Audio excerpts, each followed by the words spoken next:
మార్కెట్లో దొరికే fast ఫుడ్లని, oil ఫుడ్లని రకరకాల ఈ రోజులలో అమ్ముతా ఉంటారు. ఇసంటి ఫుడ్ అంటే పనికిరాని ఫుడ్ కూడా తిని ఈ దేవుడిచ్చిన శరీరాన్ని మనం సర్వనాశనం చేసుకుంటున్నాం. సర్వనాశనం చేసుకొని ఒకప్పుడు 100 సంవత్సరాలుగా బ్రతికే వాళ్ళు ఇప్పుడు 50-60 సంవత్సరాలు బ్రతకాలంటేనే చాలా కష్టమైపోతుంది. హాయ్ ఫ్రెండ్స్, ఎలా ఉన్నారు? బాగున్నారా? నేనైతే బాగున్నా, మీరందరూ కూడా బాగుండాలని చెప్పి కోరుకుంటున్నాను. మా వీడియోలు ఆదరిస్తున్నందుకు మీకు చాలా కృతజ్ఞత తెలియజేస్తున్నాను.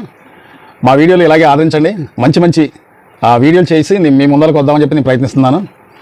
అయితే ఇప్పుడు అందరికీ ఉపయోగపడే ఒక మంచి మెసేజ్, ఒక జీవితంలో మనకు అందరికీ ఉపయోగపడే ఒక మంచి కథతో మీ ముందరకు వచ్చాను నేను.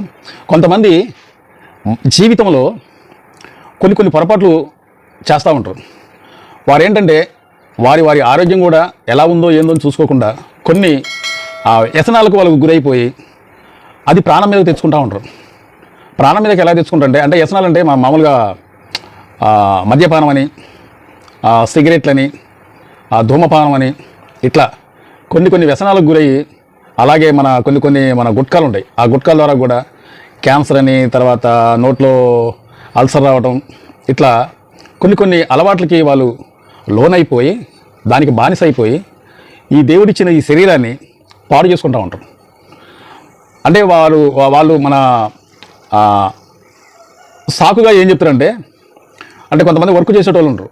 పొద్దాక వర్క్ చేశాం కదా, పొద్దాక కష్టపడి వచ్చాం కదా, మరి ఆ కష్టపడిన దాని మీద కొద్దిగా ఈ ఒళ్ళు అలసట అనేది మర్చిపోవాలంటే కొద్దిగా తీసుకోవాల్సి వస్తుందండి అని చెప్పేసి అంటా ఉంటే నేను ఛాన్సాలు విన్నా.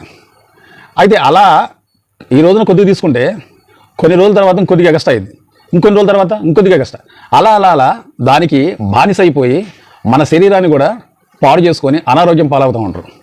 ఈ కాన్సెప్ట్కి సంబంధించి ఒక చిన్న కథ చెప్తా.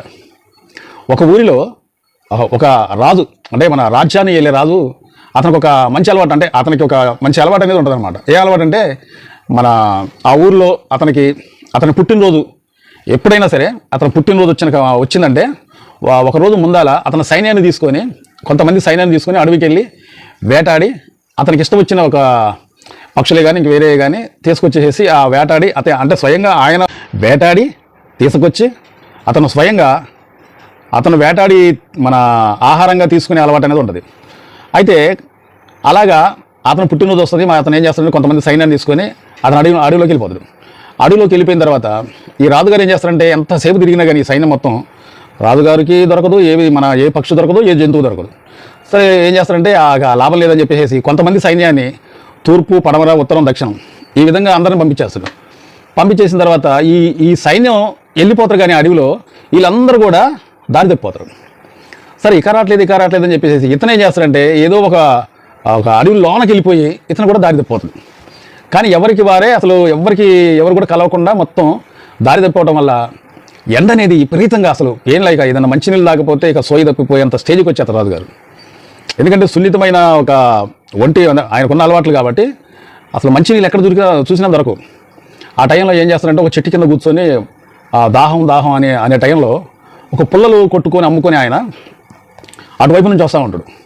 అటువైపు నుంచి వస్తూ ఉంటే ఏంటి ఇతను అంటే, రాజుగారి ఎలా ఉంటాడు, ఆయన పొజిషన్ చూస్తే అలవాటు అయిపోయింది, అంటే వేషధారణ చూస్తే అలవాటు అయిపోయింది కాబట్టి అతని దగ్గరకు వచ్చి, ఏంటి రాజుగారు మీరు దాహం అవుతుందా అంటే, అవును దాహం అవుతుంది, లేకపోతే నేను కళ్ళు తిరిగిపోయి ఇక్కడ సొమ్మగిలి పడిపోయేటట్టున్నానని చెప్పి ఆ రాజుగారు అన్న తర్వాత ఆయన దగ్గర కొన్ని మంచినీళ్ళు ఉంటే అది ఆ రాజుగారికి చేతికి ఇచ్చిన తర్వాత కడుపు నిండా తాగిన తర్వాత అప్పుడు ఆ రాజుగారు వెంబటే ఆయన తెములుకొని అతనితో అంటున్నమాట, మీరు చేయబట్టి ఈ రోజు నా ప్రాణాలు కాపాడారు, మీరే కానీ ఇప్పుడు నాకు కలవకపోతే నా ప్రాణాలు ఇక్కడే గాలిలో గెలిచిపోయాయి అని చెప్పి అన్న తర్వాత, సరే మీకు ఏం కావాలో కోరుకో అంటే, నాకేం కావాలో ఇక మన రాజుగారు మీరు ఏమిచ్చినా తీసుకుంటా అంటే, సరే అతని రాజుగారు ఏం చేస్తారంటే, నేను నా రాజ్యానికి వెళ్ళిపోతా, నా రాజ్యం ఎటుందో పలానా, అంటే ఆ రాజ్యం పేరు చెప్పిన తర్వాత రాజ్యం ఎటుందో చెప్పంటే అతను చెప్తున్నాను అనమాట, పలానా దారి వెళ్ళండి అని చెప్పిన తర్వాత, సరే నీకు ఎప్పుడు ఏం అవసరమైనా వచ్చి నన్ను అడుగు, నీకు ఏది కావాలో నేను ఇచ్చేస్తాను అని చెప్పేసి అన్న తర్వాత ఆయన ఏం చేస్తారంటే, ఇక సరేనని చెప్పి సంబరం మీద అతని ఇంటికి వెళ్ళిపోతాడు.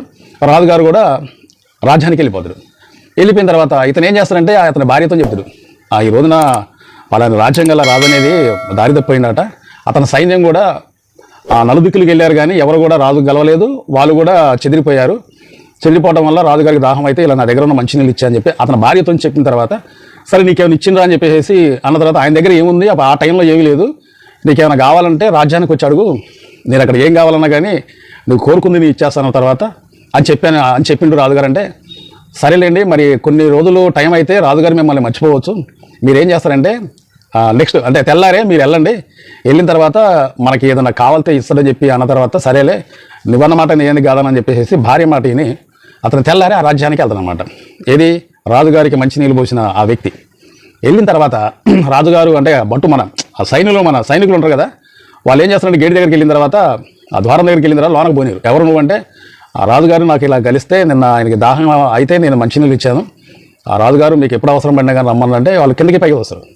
చూసిన తర్వాత సరే రాజుగారి దగ్గర వెళ్ళి చెప్తాం, చెప్పిన తర్వాత రమ్మంటే వెళ్తులే అని చెప్పేసి అతను అక్కడే ఉంచేసేసి వీళ్ళు వెళ్ళి చెప్తారు, ఇలా ఎవరో మీ దగ్గర కొంచెం వద్దమని వచ్చిండండి అని చెప్పేసి వీళ్ళు చెప్పిన తర్వాత ఆయన అయితే రమ్మనండి అని చెప్పేసి ఆయనే రాజుగారు ఆహ్వానిస్తారు.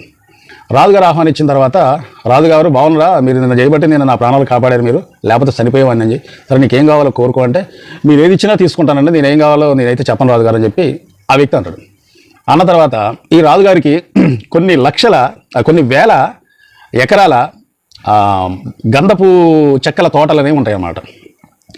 ఉన్న తర్వాత సరే ఈ కొంత భాగం నువ్వు తీసేసుకోవని చెప్పేసి ఆ వ్యక్తికి ఆ రాజుగారు ఇచ్చేస్తారు.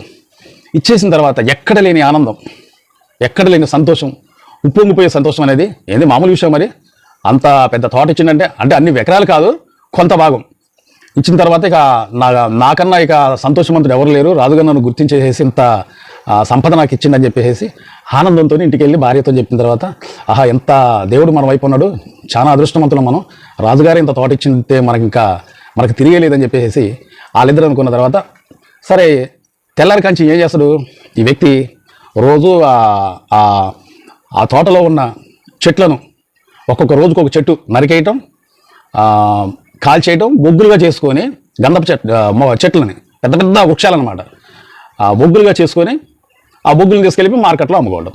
ప్రతిరోజు అట్లాగే వెళ్తూ ఉంటాడు, వస్తూ ఉంటాడు, ప్రతిరోజు అలాగే అమ్ముకుంటూ ఉంటాడు. అమ్ముకున్న తర్వాత కొన్నాళ్ళ తర్వాత అంటే ఒక సంవత్సరంన్నర తర్వాత రాజుగారు నేను అప్పుడు ఇచ్చిన తర్వాత ఇచ్చిన వ్యక్తికి ఎలా దాన్ని డెవలప్ చేసుకుంటూ ఏందని చెప్పేసి రాజుగారు కొంతమంది బట్టలు తీసుకొని గుర్రం మీద ఆ వ్యక్తి దగ్గరికి వెళ్తారన్నమాట. వెళ్ళిన తర్వాత విస్తారంగా ఉన్న తోట అనేది ఎక్కడ సరి అయిన చెట్టు లేకుండా పెద్ద పెద్ద చెట్లు మొత్తం నరికేసి ఉంటాయి.